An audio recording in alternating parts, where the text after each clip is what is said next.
How to duplicate a page in WordPress. So WordPress doesn't have a built-in option to duplicate pages, but you can add it in about a minute with a free plugin. So all you're gonna have to do is to go to your WordPress admin and on the left go to plugins, and here click on add a plugin section and search for plugin something about duplicate. Search for it, and we want to find this plugin, the duplicate page. Click on install now and simply activate it.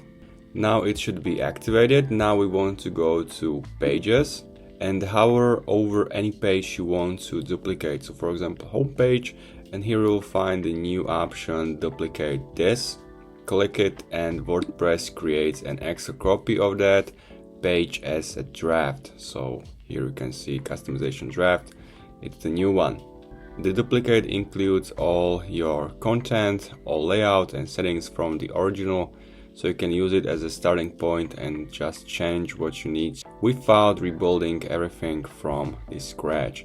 You can duplicate pages, but you can also duplicate posts with this. So for example, this default hello world, and his is duplicate this and the same process. So if you have any questions, make sure to comment, also make sure to subscribe, and see you next time.